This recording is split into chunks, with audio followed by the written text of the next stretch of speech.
Welcome back, it's 9, and I have another info-packed video on the PlayStation 5 for you.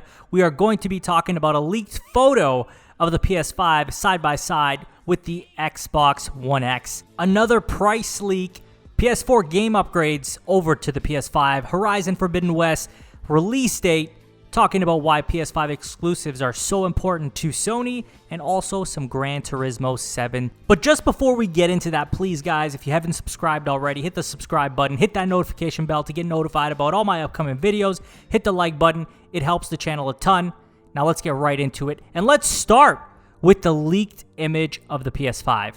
Guys, this image it's very interesting because it might just be the side-by-side comparison, but it looks pretty gigantic compared to the Xbox One X. And also, this is an alleged leak, so we don't know for sure that this is, in fact, an image of the two consoles side-by-side. But if it is, boy, does that difference really... It's just shocking, right? It's really shocking to see just how different in size they are. Now, obviously, you know, it could just be because they're side-by-side. And maybe in person when we actually have it in our hands and it's not actually as big as it may seem from this image. I think that we are not going to have any problems cooling this machine. I really would be surprised if we have loud fans. I would be very surprised if we have any cooling issues whatsoever with the size of this. At first, I was definitely thrown off by just how big it is.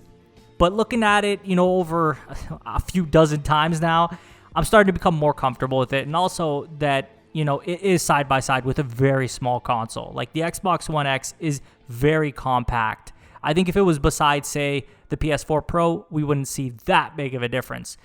I'm okay with it. Overall, I'm not, like, upset about it. I was surprised, though, and that's pretty much just how I feel. You guys are going to have to let me know, does this look as big to you as it does to me, and how do you feel about seeing the size difference? Does it change anything for you? I doubt it does, but I mean, hey. On to the next topic, we are going to be talking about the price of the PS5 being listed on Amazon France. This comes from PSU.com, titled, "The PS5 price has been listed on Amazon France." And so the prices that have been listed is $4.99 for the regular edition and $3.99 for the digital edition, and these are both in euros. So if we converted that over to USD, we're looking at roughly $448.45 for the digital edition, and we're looking at $560.84 for the regular edition. Now, those are both great price points. I think that they'll probably scale it back to be $3.99 USD and $4.99 USD anyway, but even if it wasn't, I feel like those price points are still livable numbers. Now, obviously, this is probably a placeholder price, but it seems very wishful. I don't know. Like, I'm pretty happy about these numbers. If that's the case, I think a lot of people will be happy with these costs. It's not that expensive. It's that simple. And yeah. On to the next topic, though, and this comes from Push Square, and it's titled, "Sony Issues Official Shot of PS5 Console on its Side." So we actually get to see officially what these consoles look like on their side, and honestly, they look better than I thought they would. At first, I was kind of like on the fence about it. I didn't know how I'd feel, but yeah, it doesn't look too bad. To be honest, the disc drive one looks a little more natural on its side, the other one not so much. But it'll be curious to see just how, you know, it looks on like a TV stand, right? I mean, is it going to wobble, or is the stand going to keep it steady? I don't know. I guess we'll see. But yeah, that's exciting. So that's something new. If you guys haven't seen, I will have pictures up there for you to look at. But on to the next topic, we're talking about PS4 game upgrades on the PS5. So this comes from Push Square as well, titled, "PS4 game upgrades on PS5 will be up to publishers, but Sony will offer flexible support." As translated by Black Kite on Twitter, the statement says that Sony's PS4 to PS5 upgrade program will be done at the publisher's own discretion. However, the PlayStation maker will flexibly support any upgrades. So this is good news. I mean, we heard a lot about how Xbox is doing this smart delivery, and it's very, very consumer friendly. And I, for one, commend them. I think it's a great thing to be doing. And it's a relief to hear that, guess what? PS4 games will be doing the same thing on PS5 as long as the publishers want to put that effort in. And you know what? For third-party games, it should be on publishers. It should not be on PlayStation to make sure that that happens. And I think that most publishers, the honest ones, will go ahead and do that. I think publishers like EA might hesitate, Activision might hesitate, but I think the good publishers, the ones that are more honest, like CD Projekt Red, I think they will definitely be not porting over, but supporting the PS4 to PS5 transition with Cyberpunk. And that alone is good enough cause for me. I mean, there's not many other games that I would want that for, but definitely I would love to see that with Cyberpunk. And I think that is something that we will be getting. So that leaves us a lot to be excited for. So you can buy these PS4 games and feel comfortable that knowing that, yeah, there's a good chance that they'll be coming over to the PS5, depending on which publisher it is. But on to the next topic. We are talking about Horizon Forbidden West. So this topic comes from Push Square, and it's titled Horizon Forbidden West, targeting 2021 release date on PS5. According to Guerrilla Games' Matthias de Jong, speaking as part of a new overview video, the game director revealed that the Dutch developer has been working very hard in order to create a worthy sequel that will appeal to older fans and newcomers. He added, "We're aiming to release the game next year in 2021. Elsewhere in the video, De Jong explains that the title's map is a little bigger than Horizon Zero Dawn, but crucially, it's denser, allowing you to, for example, explore underwater. There are dozens of new machines and tribes to discover as part of an open world that will span Utah through to the West Coast. Who's hyped then?" I mean, I'm hyped. Who wouldn't be hyped about Horizon Zero Dawn 2? I mean, damn, guys. Did you see how good that game looked, though, when they first showed that trailer? That's definitely the best looking game that I saw and the most exciting game for me personally. I can't wait for this game. I know that a lot of you guys are excited for it too. And I think 2021 isn't a bad time frame for it. Like, obviously it's not going to be a launch title, which is unfortunate, but knowing that it's coming in 2021, I'm more than okay with that. I'm actually curious when exactly that will drop, given that, it hasn't been that long since Part 1 came out, and also, these games are pretty dense and big, so I can expect that we're probably looking at maybe in the last quarter of 2021. I could be wrong, but it'll be interesting to see exactly what happens. And that takes us into our next topic, which comes from PSU.com, titled PS5 exclusives like Horizon Forbidden West are more important than ever. Speaking with The Guardian, Rudder described PS5 exclusive games as hugely important. More important, I think, than they've ever been. Through their proximity to the system's designers, PlayStation Studios are able to really extract the most out of the system performance, and that's a really valuable attribute for a platform holder to have. PlayStation can rely on a studio network that can really show off the innovations that we're trying to put across. When the exclusives are as powerful as Marvel's Spider-Man or Horizon, they are important games that people want to play. And this is true in so many ways.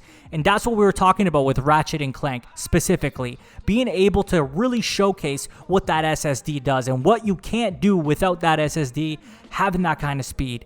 And that's something that is going to be huge for other exclusives that come to the platform. And hopefully, maybe, we'll see other third-party games take advantage of this, but we don't know for a fact that that'll happen just because it'll definitely, drop just how broad they can launch those titles, right? They might be able to only put it on the PlayStation platform, and they have to know for a fact that they're going to sell a killing on the PlayStation platform in order to really forego all the other platforms. So I think that's the only challenge with it, and that's the only challenge with third-party developers taking advantage of it. But I think PlayStation titles are going to be absolutely insane when it comes to everything they have to offer matched with the hardware that PS5 has. So this is huge. This is absolutely huge. And I know it seems almost trivial, but when you think about it like that, thinking about how these first-party titles are going to be able to perform like no other game on any other platform will, it says a lot. And this is why PlayStation 5 exclusives will look and play way better than any Xbox Series X exclusive you'll ever see. And the reason for that is, especially in the first 2 years, those games are going to have to perform on the lowest common denominator, which is the Xbox One. This is a big deal, and we are going to see just what happens. On to the next topic. We are talking about Gran Turismo 7, and this comes from Push Square, titled How Gran Turismo 7 is Using PS5's Unique Features. Speaking with The Guardian, PlayStation's EVP for Europe, Simon Rudder, explained that the title will benefit from almost every single technological enhancement that we have.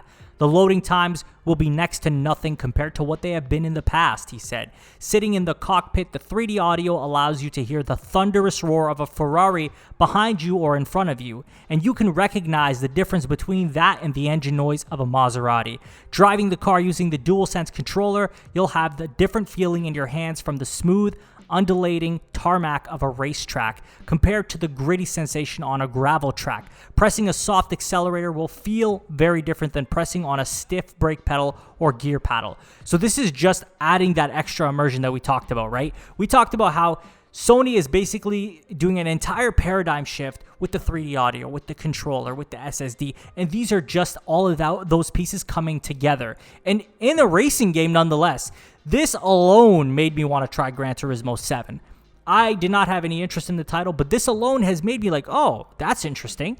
I wonder how that'll be when you're actually using the controller and have the headset on and, playing. And now I might just end up purchasing this game and giving it a shot. And it almost seems like that there's going to be some essential hardware here. Obviously, the PlayStation and the DualSense come together. That's not a problem.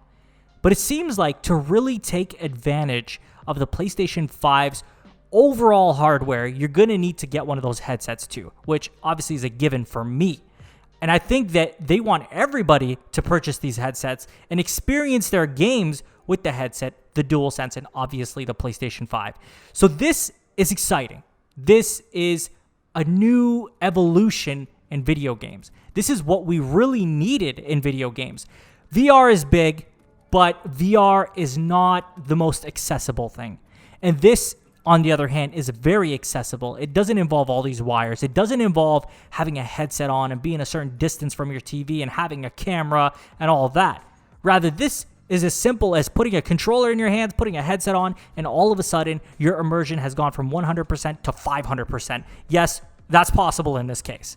That is incredible. I think that we are going to see some things that we didn't think were a big deal, but all of a sudden make a world of difference. And going on any other platform without that you're gonna feel it. You're gonna feel that difference. You guys are gonna have to let me know what you think in the comments about all these things. Like, honestly, there was so much that we talked about, and I'm curious if I'm the only one that feels this way. Do you guys think that the PS5 price is actually correct on this Amazon France website? I feel like that's the most accurate one that's been put up. I mean, I could be wrong. What do you guys think of the PS4 to PS5 upgrades, being something that they really want to do and leaving up to the publishers? Do you guys think that the official shots of the PS5 on the side look good? What do you guys think about the Horizon Forbidden West release date being in 2021? And last of all, what do you guys think of that image with the PS5 side by side with the Xbox One X? Have to let me know in the comments. As always, guys, please like, subscribe, hit that notification bell to get notified about all my upcoming videos. Follow me on Twitter. Link will be in the description. Share this video with a friend, and I will talk to you guys on the next one. Take care.